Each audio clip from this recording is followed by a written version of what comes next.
I have the privilege and honor of being a palliative care nurse practitioner who also works in academia.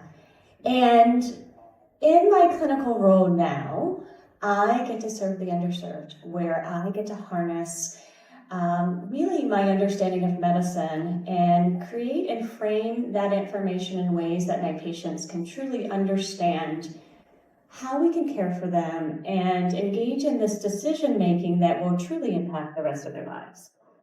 So when I'm not seeing my patients, I am providing tons of education based on my mission and vision to fellows, learners, colleagues, on really how do we acquire these serious illness communication skills.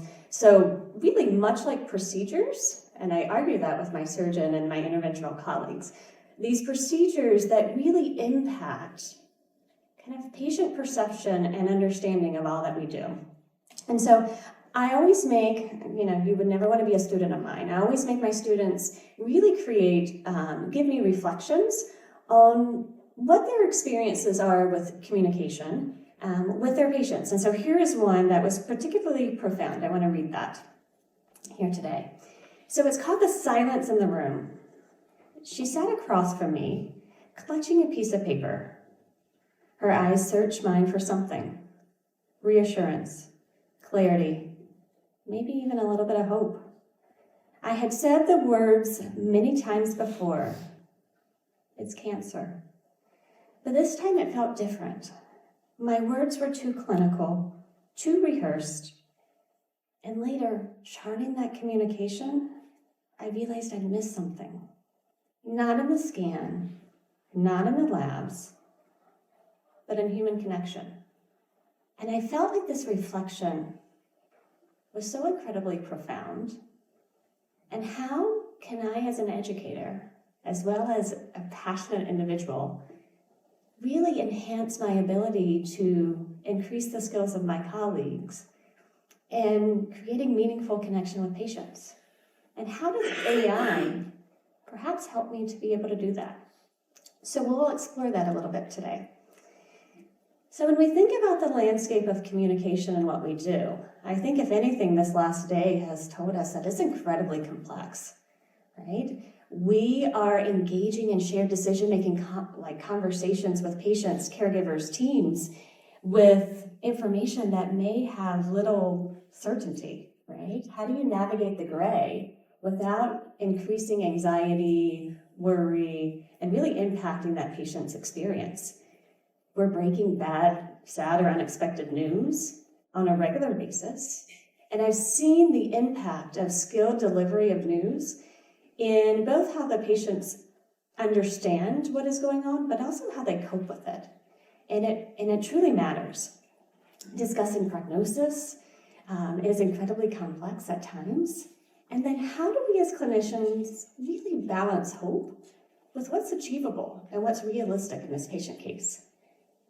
And then outside of that and all we do in the day-to-day, how do we navigate that when we have a system that is having us do more with less, right? Increasing time pressures, that need to document in so many different places or communicate in so many different ways, right? If you're using an EMR, are you chatting within the EMR? Are you sending text? Are you calling? How do we communicate, even in like the most basic things? And I've seen burnout become more prevalent. I feel like the world of medicine has changed since COVID. Sometimes I feel like I work almost with mercenaries who are showing up, getting the job done, and anything beyond kind of the basics may go to the wayside. Interdisciplinary teams look like they're working differently, and that passion, commitment, and purpose feels like it's changing a little bit, perhaps a lot. And so how do I navigate that as a palliative care clinician for myself? But also my role oftentimes is to palliate my colleagues. And so I get to hear it more than others do, perhaps. And, what about the disparities in communication quality, right? Many of you in this room have the opportunity to work at comprehensive cancer centers where perhaps you can have the conversations with the specialist, but what happens if you don't? How do those conversations that maybe happen in outside places actually make it into the EMR and guide the care of the patient. And how do we navigate all of this communication stuff with the emotional demands and impact on ourselves and our colleagues? So it's a lot. And how can AI actually help us to do this better and more effectively? So with AI in oncology, what's here and what's coming? Some of you may work in institutions where you've had the opportunity to interact with AI in your day-to-day clinical practice. Some may not, right? What we've seen, at least in the landscape, is the development of things such as chatbots. How many of you have seen chatbots in clinical practice? Perfect. Okay. How many of us have engaged with chatbots as we order from Amazon? Right? We see it day to day in our everyday world, but it's becoming more and more prevalent in the world of medicine. So there are chatbots that are currently being developed that can actually help patients engage in symptom management. It can provide FAQs for maybe what they can expect with a procedure or a certain chemotherapy regimen. I'm creating a chatbot to help me to really engage in the pre-work for serious illness education for my students, which means I can probably enhance the learning experience of my students. It's truly phenomenal what these chatbots can do in day-to-day practice. And so I'm so very curious in where they are actually going to meet an unmet need in our patients and our own clinical practice. So there's also the natural language processing tools, NLPs. Am I sharing an acronym that you may be familiar with? So these are transformative. Different institutions are using different predictive models, and that's just a fascinating world in and of itself. And I think what perhaps is most impactful for us as clinicians is the virtual assistants for documentation and scribing. I've seen in my own kind of day-to-day life as being a spouse of a physician who has integrated DAX into his workload. All of a sudden, my husband comes home super happy, and you all know who he is. Like, his notes are done. And can you imagine how this impacts his APPs and the nursing colleagues, etc., right? They're done in real time. He's not spending time after dinner, after we put the kids to bed, finishing up notes or time on the weekend. Instead, he's doing things like creating conferences and having these big business innovation ideas, etc. So really just being able to use tools that can really take that burden of documentation away from us and put it back on kind of augmented intelligence is going to be transformational to our practice. So what's coming? So there's really fascinating work in emotion AI and sentiment analysis, and how augmented learning can actually really almost like read the room and read emotions better than sometimes some of my colleagues can, which I find very fascinating. There's AI-assisted decision aids, which for me, being in palliative medicine, I think could be incredibly crucial for helping patients to make the right decisions based on right information and context. Because how we communicate that information really matters. Can we address learning barriers, health literacy, etc., by using these aids? And really, conversational agents trained in empathy. It's been interesting to see how in one of my organizations I'm very familiar with, how they've developed a tool that can actually craft a response to inbox messages. And that response actually demonstrates empathy. And thank you for your message. I can imagine how this feels, etc. And that clinician can choose whether or not to approve this message or add extra details or go ahead and send it. That looks and feels different compared to whenever I answer inbox messages at night, and maybe it's my 15th inbox message and it's a 2-liner, right? And the minimal amount of content is maybe shared just because of my workload and just information for cognitive load or the burden there. So great ways that it can really enhance our practice. Ultimately, AI is augmenting and not replacing human communication. And I really think it has the potential, when used intentionally and ethically, to really empower us to get back to the part of medicine that perhaps is most fulfilling for many of us. It doesn't replace the human layer, certainly can't replace empathy. At the same point, I'm a little bit worried as well, because when we look around in our society, social isolation, loneliness, etc., is so incredibly rampant. And part of me worries, especially in the context that we have now, like, there's a lot going on. There's a lot of emotion, anger, uncertainty. And what we know about humans is we can look, there's an excellent neuroscientist, Dr. Darling, who is out of MIT, and she does a lot of work in robotics and its intersection with law and also human emotion. And it's so fascinating because she creates robots that actually look like cute animals. And she created a study where this robot that's like a dinosaur with the big eyes, makes the sweet noises, etc. And she has these two groups of people essentially name the robot, develop a relationship with the robot, and at the end of the social experiment, she asked them to destroy the robot. And they couldn't. They had become attached and connected to that robot. And so I'm so very fascinated on what's going to happen as we generate these AI tools, right? This humanoid, this relationship with ChatGPT, who every time you input a message, is like, oh my goodness, that's a great idea. Let me tell you, etc. So if you've never engaged with ChatGPT, I highly recommend it, or other AI tools. It's very fascinating in how these language models have really harnessed human psychology and how they respond and interact with us. And certainly, ethics is so incredibly important. Not all communication can and should be automated. And so if we don't have at least the basic AI literacy, how do we have a seat at the table and really share when do we engage and utilize these AI tools, and maybe when do we decide, maybe the human interaction is the better choice here and now.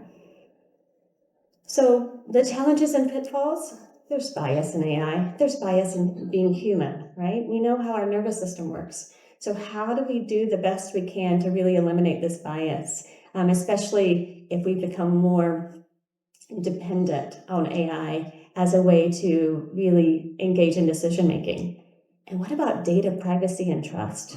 These days, some question whether even our social security numbers are safe. What happens when we enter all of this data into an AI tool, and where does it go, and who protects it? And certainly there's that dehumanization risk, and AI can become a barrier instead of a bridge.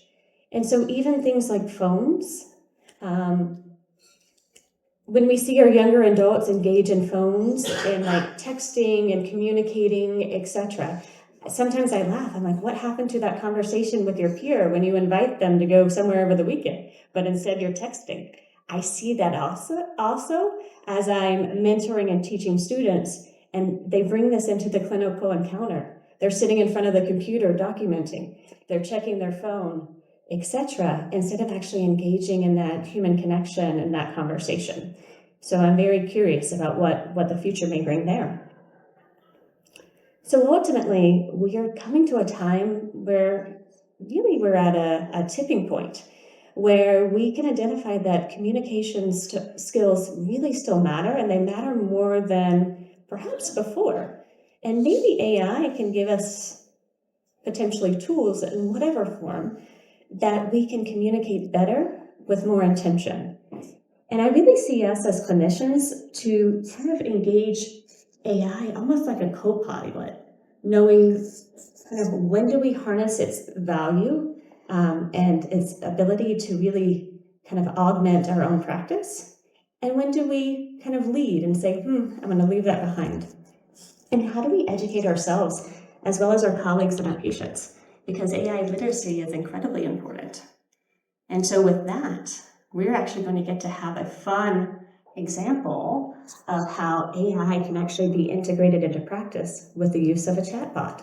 So I want to invite one of our dear colleagues here, who's sitting in the back of the room, to really show us how he has developed a tool to integrate AI, and in some ways, kind of like a chatbot, into endoscopy scheduling. So we have a little bit of a role play for you coming up.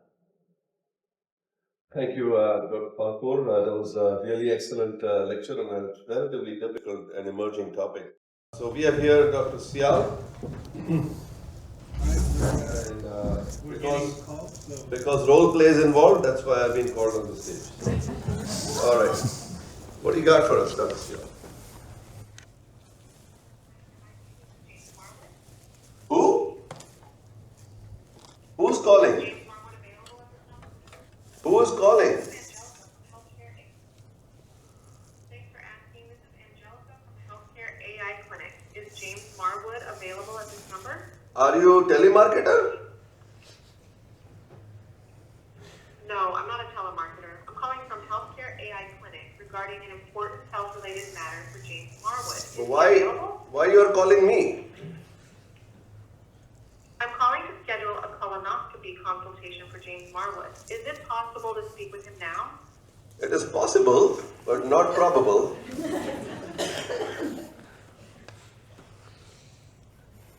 I understand.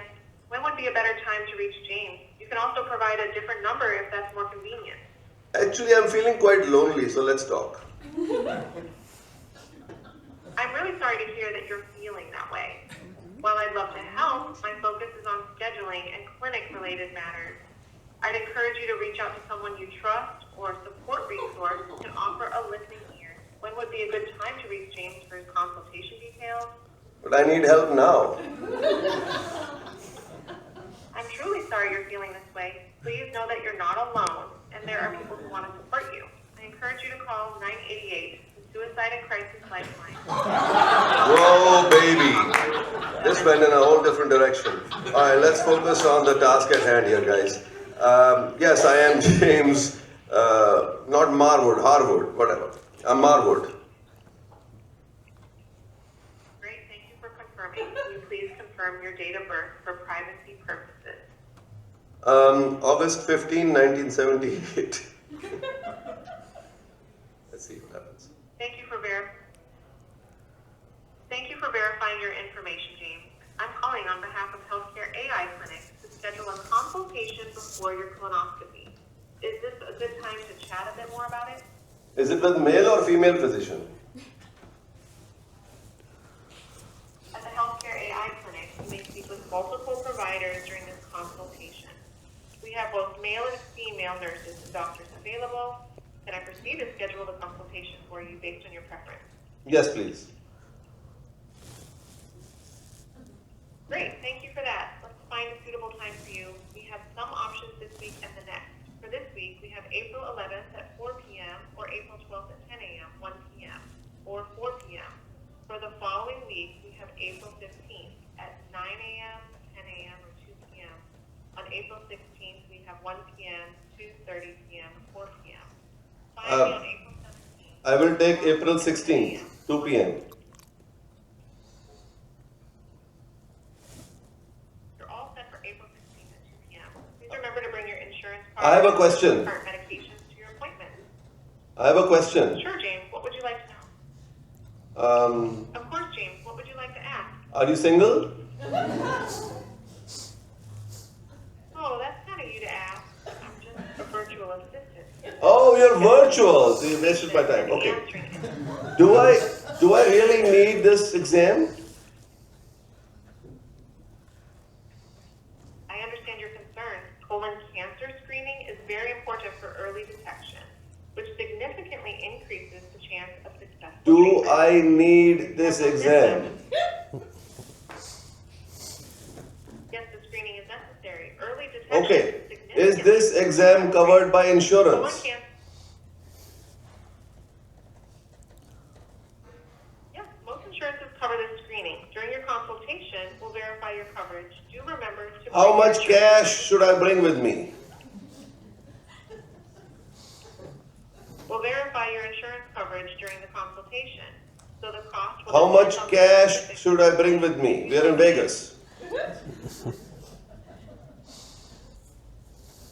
For the consultation, just bring your insurance card. If you have specific concerns about cost, it's best to call the clinic directly provide you with the exact details based on your insurance coverage. Thank you very much. I got the brief. You're very welcome, James. Thank you for taking the time to speak with me today. We look forward to seeing you at Healthcare AI Clinic soon. Thank you very much. Bye-bye. Well, what do you guys think?